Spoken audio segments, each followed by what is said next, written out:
Assalamualaikum warahmatullahi wabarakatuh. Alhamdulillahirabbil alamin wa bihi nasta'in ala umuri dunya waddin. Wassalatu wassalamu ala asrofil anbiya'i wal mursalin wa ala alihi wa sahbihi ajma'in. Rabbi shrah li sadri wa yassir li amri wahlul 'uqdatam min lisani yafqahu qawli. Amma ba'd. Alhamdulillah, Bapak-bapak, kita berjumpa kembali di mimbar Kultum Ba'da Zuhur. Hari keberapa ini? 9. Insyaallah 9.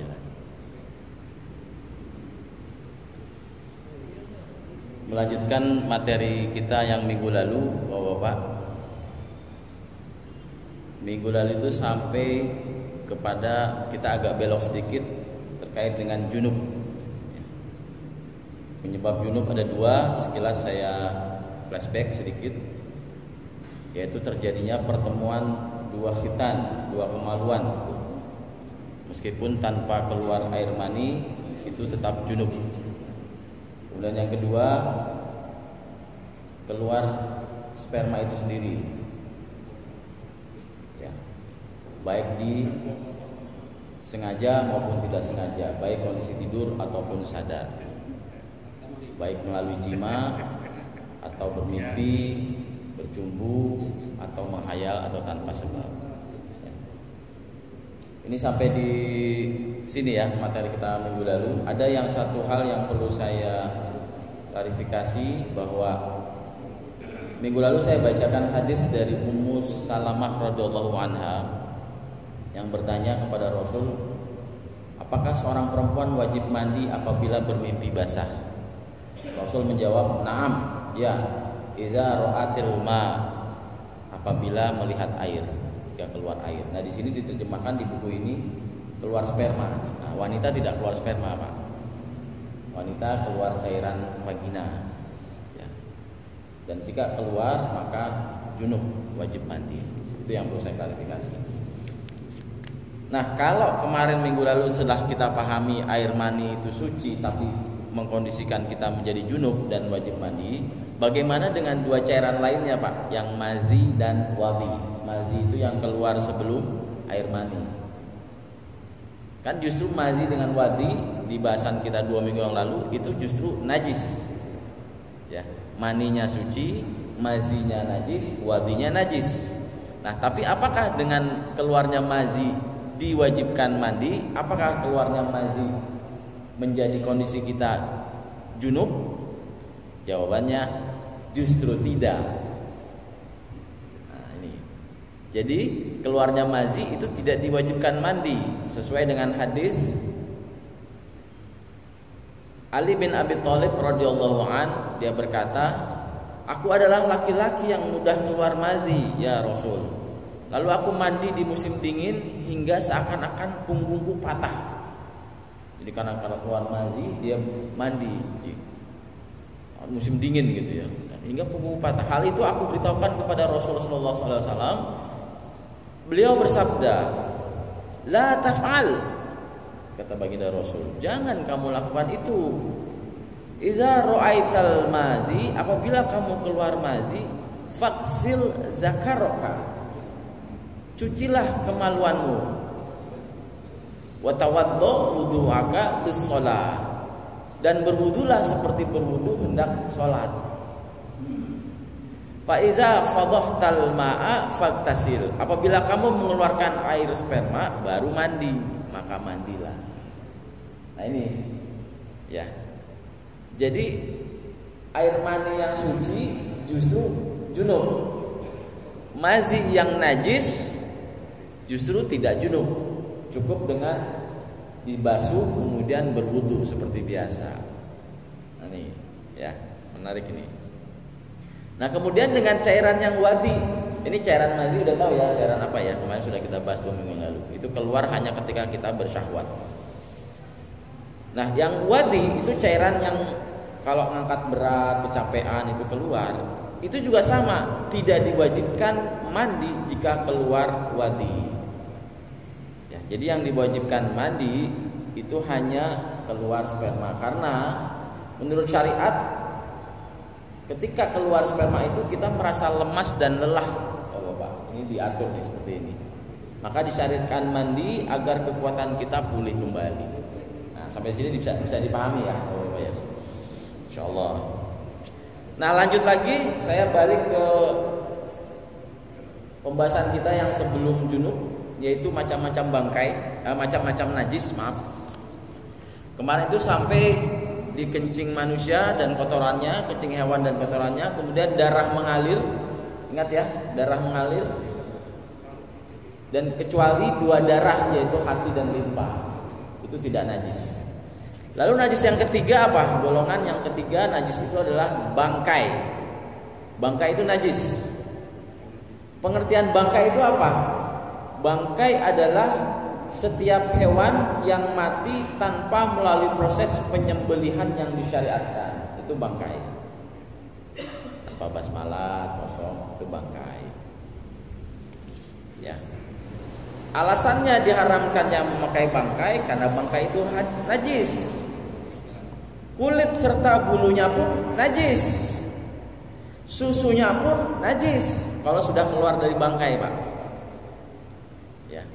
Kecuali kalau masih hidup, keluar susunya itu suci. Tapi kalau keluar dari bangkai itu najis.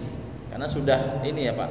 Ketika tubuh itu sudah mati ya, bangkai anggota hewan tubuh itu sudah mati, itu bakterinya dan lain sebagainya sudah mulai ini kan bercampur, sehingga susunya pun dianggap najis. Apa dasarnya? Di surah Al-Maidah ayat 3, Hurrimat alaikum, lupa nih. Kalau baca Al-Quran selalu saya ingatkan diawali dengan isti'adzah dan basmalah ya. Tadi malam saya ya ayyuhalladzina amanu enggak pakai isti'adzah, kutiba alaikumusiyam kama kutiba alal ladzina min qablikum ya kan. Tadi malam saya ceramah tarawih tidak isti'adzah, tidak basmalah, salah tuh. Kama kutiba alaikumusiyam dan kama kutiba alal ladzina min qablikum. Nah itu tuh. Makanya kalau kita baca ayat itu disyariatkan isti'adzah dulu dengan basmalah dulu agar kita tenang, tidak salah pengucapannya. Saya lihat lagi YouTube-nya di. Oh, kama kutiba alaikumusiyam gitu kan. Coba isti'adzah dulu, basmalah, kama kutiba alal ladzina min qablikum. Itu yang puasa itu sebenarnya sudah dilakukan bahkan jauh sebelum perintah sholat. Itu yang kalau kurang jelas nggak ngerti ini silakan kunjungi YouTube saya. Silakan ditonton ceramah tarawih tadi malam. Di surah Al-Maidah Allah berfirman, A'udzubillahi minasyaitonirrajim, Bismillahirrahmanirrahim. Hurrimat 'alaikumul maitah. Shadaqallahul azim. Diharamkan bagimu memakan bangkai, maitah. Ya, bangkai itu haram. Apa itu bangkai? Di sini dikatakan bahwa wa ma uhilla li ghairillah bih, yang disembelih bukan atas nama Allah, itu bangkai. Jadi kalau saya baca lengkapnya, hurrimat 'alaikumul maitah waddamu wallahmul khinzir. Ya, diharamkan bagimu memakan bangkai, waddamu darah, wallahmul khinzir daging babi, wa ma uhilla li ghairillahi bi, dan daging hewan yang disembelih bukan atas nama Allah. Ya. Dikecualikan dari najis bangkai ini ialah bangkai manusia dan anggota tubuhnya. Nah, ini penting. Bangkai manusia dan anggota tubuhnya itu tidak najis, itu suci. Ya, jadi kalau sudah ada saudara kita yang meninggal, jenazahnya itu suci. Disentuh tidak berarti kita harus membersihkan dengan sabu, dengan pasir, dengan sebagainya. Ini mayat ini, jenazah manusia suci. Itu berdasarkan dari surah Al-Isra ayat 70. A'udzubillahi minasyaitonirrajim. Bismillahirrahmanirrahim. Wa laqad karamna bani Adam. Shadaqallahul azim. Dan sungguh kami telah memuliakan anak cucu Adam. Jadi suci. Diperkuat lagi oleh hadis Rasulullah SAW yang diriwayatkan oleh Al-Bukhari, hadis nomor 279, wa Muslim, wa Tirmidzi, Dan hadis ini hasan sahih. Katakan bahwa al-muslimu la yanjus. Bahwa seorang muslim itu tidaklah najis. Ya. Seorang muslim itu tidaklah najis ketika hidup, apalagi ketika mati. Nah itu kategori ketiga, najis, bangkai. Kategori keempat yang dikatakan najis adalah anggota tubuh yang terputus dari hewan yang masih hidup. Jadi ada hewan yang masih hidup, anggota tubuhnya terputus. Misalnya kakinya atau tangannya, itu najis. Ya. Berdasar kepada sabda Rasul yang diriwayatkan oleh Al-Hakim dan beliau mensahihkannya. Bunyinya ma quti'a minal bahimah wa hiya hayyah. Apa saja yang terputus dari hewan ternak dan hewan itu masih hidup, fahiya maitah, maka potongan itu adalah bangkai. Tuh. Sampai segitunya tuh diatur ya.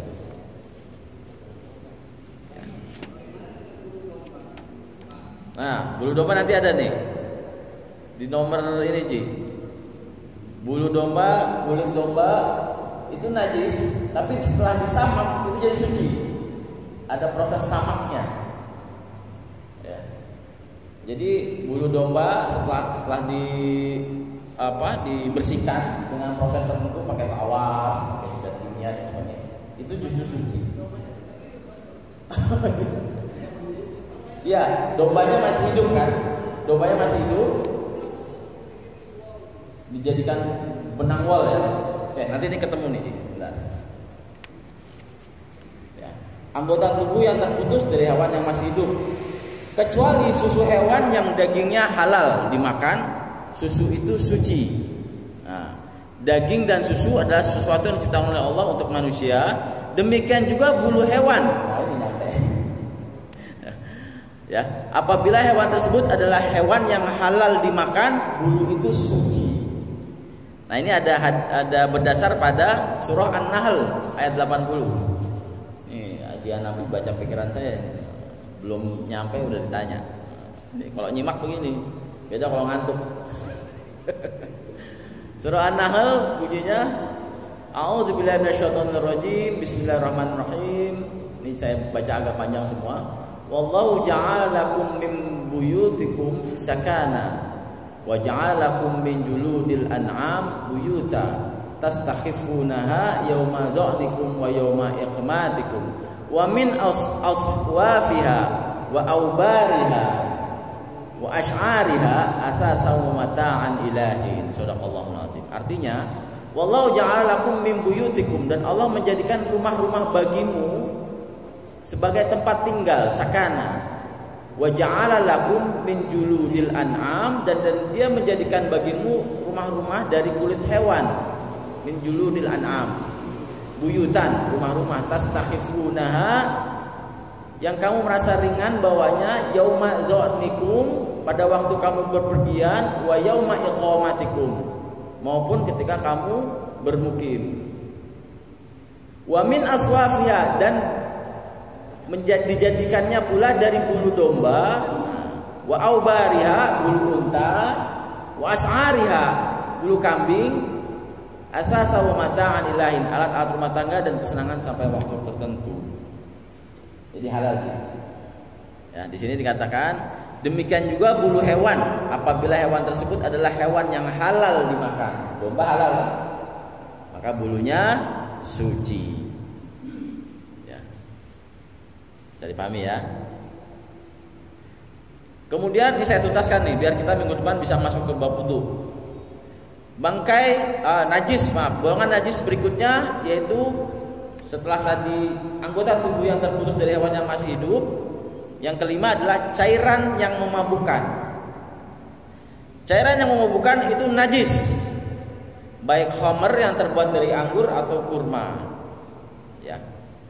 Berdasarkan surat Al-Maidah ayat 90, A'udzubillahi minasyaitonirrajim, Bismillahirrahmanirrahim. Ya ayyuhalladzina amanu innamal khamru wal maisir wal ansab wal azlamu rijsum min amali syaitan fajtanibu la'allakum tuflihun. Shadaqallahu al-azim. Sesungguhnya ya ayyuhallazina amanu, wahai orang beriman, innamal khamru, sesungguhnya minuman keras, khamr, wal maisir, berjudi, ya, wal ansab, berkurban untuk berhala, di tafsirnya ya saya bacakan, wal azlamu rizum min amali syaitan, dan mengundi nasib, ya, adalah perbuatan keji dan termasuk perbuatan syaitan. Fajtanabu, maka jauhilah, la'allakum tuflihun, agar kamu beruntung. Nah, khamr itu haram. Diperkuat lagi dengan sabda Rasulullah, diriwayatkan oleh hadis riwayat Muslim, wa Ahmad wa Daud, dan diriwayatkan juga dengan redaksi lain dari Aisyah radhiyallahu anha, berbunyi kullu muskir khamr wa kullu khamrin haram. Nah ini, semua yang memabukkan itu khamr. Jadi semua yang memabukkan namanya khamr. Wa kullun khamr, dan semua khamr itu haram. Haram. Ya, udah jelas nih. Yang memabukkan itu najis. Golongan najis yang berikutnya, yang terakhir, yaitu khusus nih Pak. Nomor 6, anjing dan babi. Khusus. Anjing dan babi adalah najis baik zat atau bendanya. Dan segala sesuatu yang karena keduanya diwajibkan untuk disucikan. Nah, di sini berdasarkan dengan hadis Rasulullah, diriwayatkan oleh hadis riwayat Muslim, wa Abu Daud, dan diriwayatkan maknanya oleh At-Tirmidzi wa Ibnu Majah. Sucinya wadah air milik salah seorang dari kalian apabila wadah itu dijilat anjing adalah dengan mencuci wadah itu 7 kali. Cucian yang pertama dengan debu. Jadi najis anjing dan babi ini, nah ini tergolong dalam najis mughalladah. Jadi harus 7 kali Pak. Tahuru ina'i ahadikum idza walagha fihil qalb. Jadi kalau kena anjing, dijilat anjing, an yaksilahu, cara membersihkannya sab'a marat, 7 kali. Aulahuna biturab, pertamanya dengan debu. Nah itu. Berbeda lagi tadi dengan najis mukhaffafah. Jadi mughalazah itu lebih berat dengan debu, terus 7 kali. Mukhaffafah itu justru yang paling rendah. Contohnya seperti kencing anak kecil yang belum 2 tahun Pak, ya, yang belum makan makanan berat. Tapi beda kalau umur 6 bulan sudah makan berat ya. Ini beda. Ini anggapannya adalah 2 tahun itu masih ASI, susu ibu. Itu pipisnya itu najisnya mukhaffafah. Cara membersihkannya bagaimana? Cukup dengan mencipratkannya dengan air. Nah ini ada riwayatnya, yang diriwayatkan oleh Ummu Qais binti Muhsin radhiyallahu anha, bahwasanya beliau datang membawa anaknya yang masih kecil dan belum makan apa-apa, jadi masih ASI, kepada Rasulullah SAW. Lalu Rasulullah SAW menggendongnya. Lalu anak kecil itu kencing Pak di baju Rasulullah. Rasulullah SAW kemudian mengambil air dan mencipratkan air itu di baju beliau tanpa mencucinya. Hadis ini diriwayatkan oleh Al-Bukhari wa Muslim, Abu Daud, At-Tirmidzi, dan An-Nasa'i. Ini dasar hadis mukhaffafah. Ada satu lagi di tengahnya. Ya, di tengahnya mutawassithah. Di sini nggak dijelaskan bayinya laki apa perempuan. Ya, hanya dijelaskan anak kecil yang berusia 2 tahun, sebelum 2 tahun dan masih ASI, belum makanan berat. Kalau sekarang kan ini perlu dipertanyakan juga nih, ada pembahasan khusus nanti. Karena bayi-bayi sekarang umur 6 bulan sudah dikasih makanan pendamping selain ASI. Nah, ada sebagian jumhur ulama mengatakan bahwa itu najis. Najisnya najis yang tingkatan berikutnya, mutawassithah. Nah ini nih. Selain najis anjing dan babi serta najis bayi, ya, najis-najis lainnya itu tergolong mutawassithah. Jadi yang bayi tadi yang 2 tahun masih ASI itu mukhaffafah, anjing dan babi mughallazah, paling atas. Mukhafafah di paling bawah. Yang di tengahnya selain itu semua itu mutawassithah. Nah, cara menyucikan najis mutawassithah yaitu hanya dengan mencucinya sebanyak 1 kali. Ya. Apabila najis itu hilang dengan 1 kali cucian, tidak disyaratkan untuk mencucinya berulang kali. Jadi kalau cukup 1 kali cucian hilang, tidak disyaratkan mencucinya berulang kali. Mencucinya pun tidak cukup hanya dengan mencipratkannya, seperti kencing orang yang sudah dewasa. Nah, contohnya nih, mukhafafah ini kencing orang dewasa, kotoran hewan, darah itu termasuk mutawassithah, harus dicuci, Pak. Ya.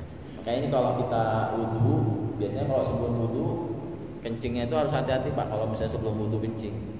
Karena kencing kita dewasa ini termasuk mutawassithah. Enggak cukup diciprat, harus dicuci, Pak. Ya. Nah, untuk cara menghilangkan najis dan mencucikannya ada di sini nih, kulit hewan yang telah menjadi bangkai, kulitnya najis, tapi bisa disucikan dengan cara menyamaknya. Kulit ya. Kalau bulu tadi sudah jelas, bulu domba sudah bulu-bulu yang tadi disebutkan itu suci karena berasal dari binatang yang suci. Nah, ini akan kita bahas di pertemuan berikutnya. Semoga bermanfaat Bapak-bapak. Mohon maaf atas segala kesalahan dan khilafan. Semata-mata dari saya, balighu anni walau ayah. Billahi taufiq wal hidayah. Wassalamualaikum warahmatullahi wabarakatuh.